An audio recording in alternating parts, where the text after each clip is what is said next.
Hablar de psicología en nuestra nueva sección.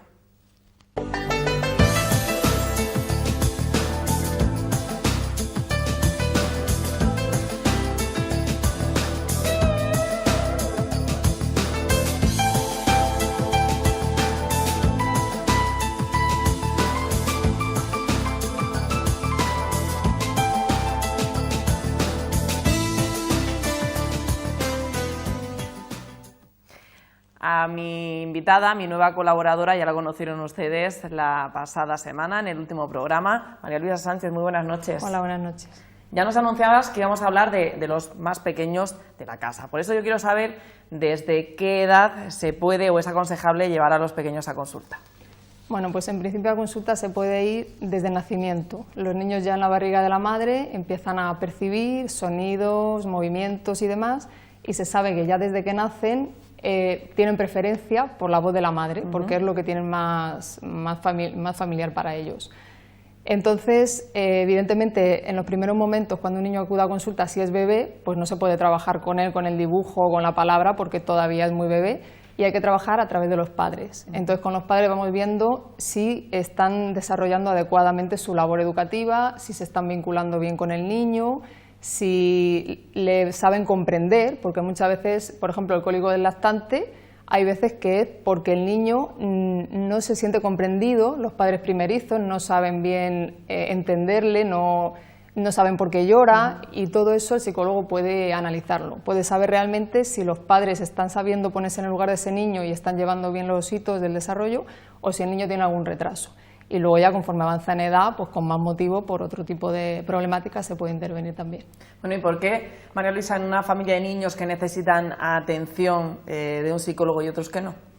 Sí, porque muchas veces me vienen a consulta y me comentan, si yo soy la misma, ¿por qué con mis hijos con uno me sale mejor, con otro peor? ¿O por qué uno se me está desviando un poco del camino? ¿O por qué uno necesita asistencia si yo soy la misma madre o el mismo padre?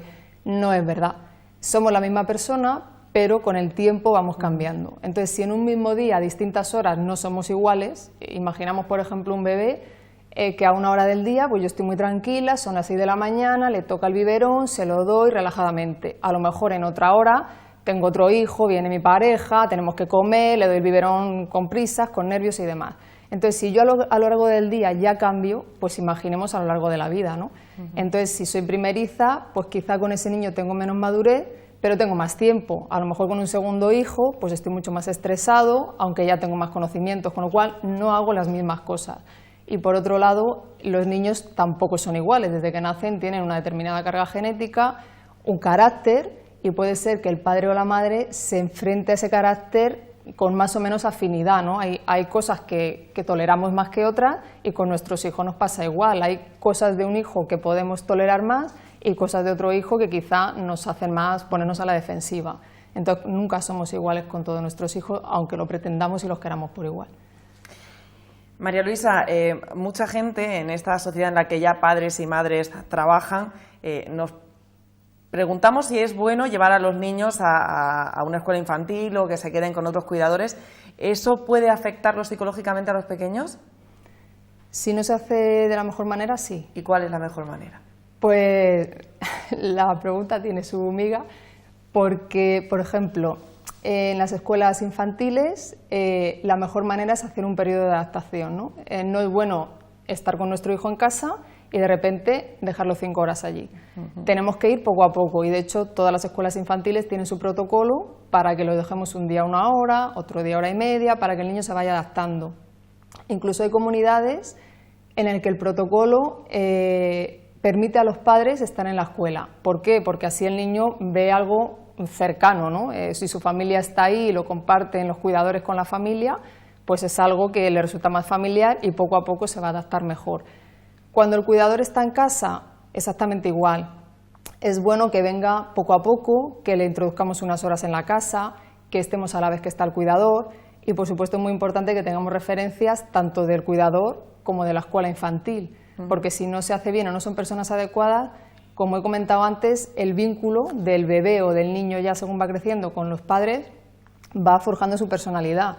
Por lo tanto, un cuidador, tanto de escuela infantil como en casa, igualmente va a influir a nuestro hijo en su forma de ser. Entonces le puede influir para bien o para mal. Tenemos que tener muy claro con quién dejamos a nuestros hijos. ¿Y qué situaciones o vivencias puede hacer que un niño pues necesite en un momento asistencia psicológica?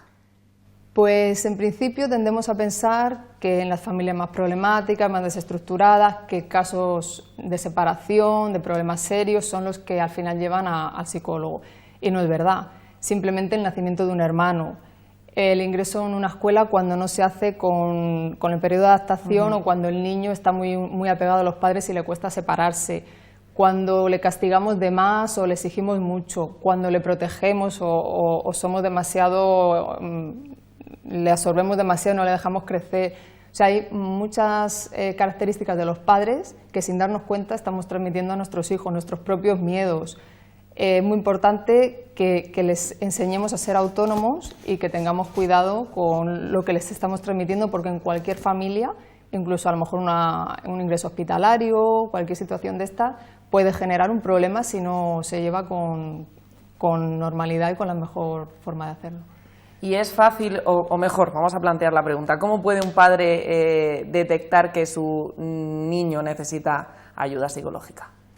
Pues los niños no son como los adultos. Los adultos sabemos que tenemos un problema, vamos al psicólogo y decimos tenemos ansiedad, no me siento muy bien, estoy un poco decaído, estoy un poco triste. Un niño evidentemente ni lo puede transmitir ni es consciente de que está teniendo un cambio o una dificultad. Entonces con los niños... Perdona, me quedo en blanco. No pasa nada, seguimos. Los niños llega un momento que no se dan cuenta, entonces son los padres los que tienen que tener la voz de alarma. Sí, con los niños lo que tenemos que tener en cuenta es si hay cambios en su conducta.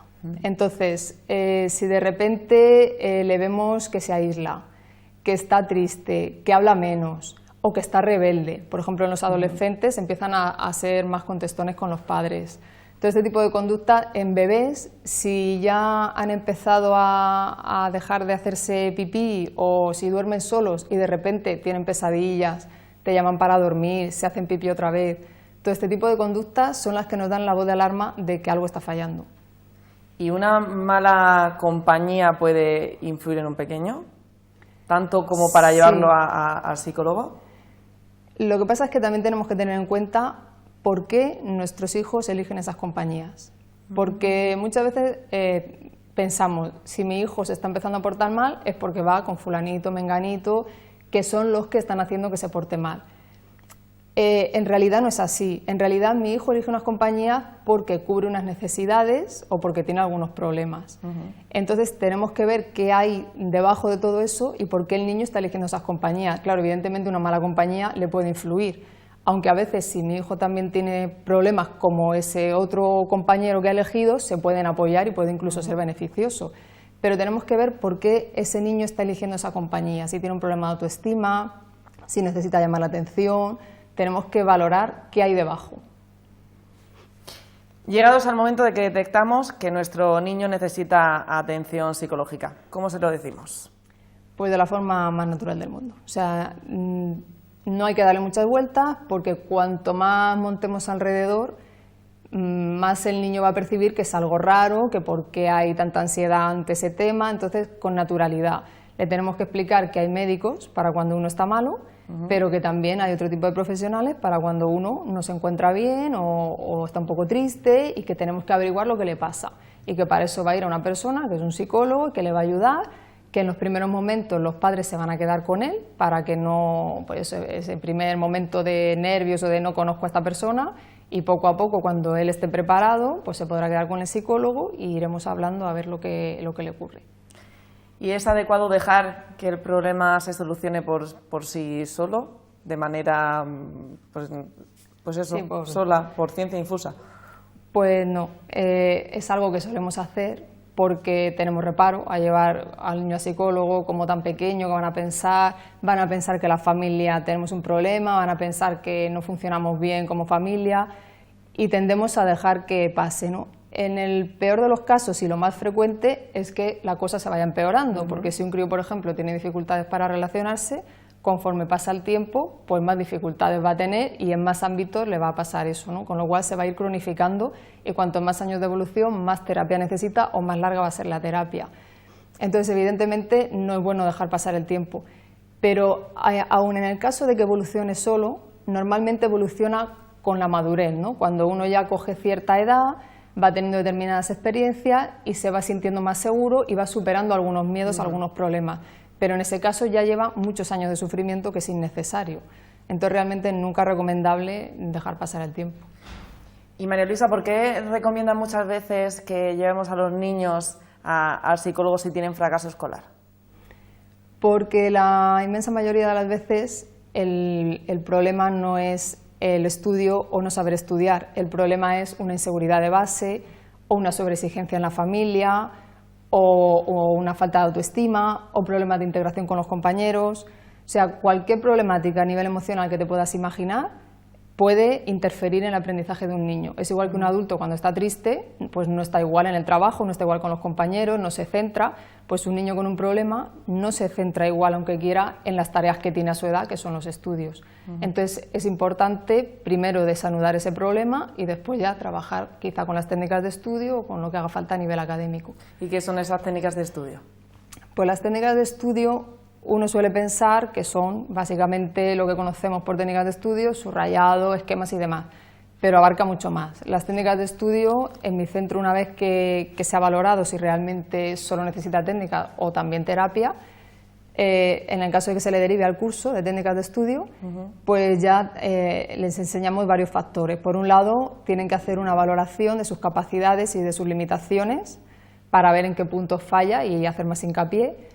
Se les enseña factores personales y ambientales que influyen a la hora de estudiar, se les enseña a memorizar, a hacer una buena lectura, a la actitud más correcta en clase, cómo tomar apuntes, cómo realizar trabajos con los compañeros, cómo enfrentar distintos tipos de examen y, por supuesto, lo que hemos dicho, ¿no? El subrayado, los esquemas, los mapas mentales y demás. O sea que hay un montón de factores alrededor del estudio que son importantes, no solo el trabajo de los textos.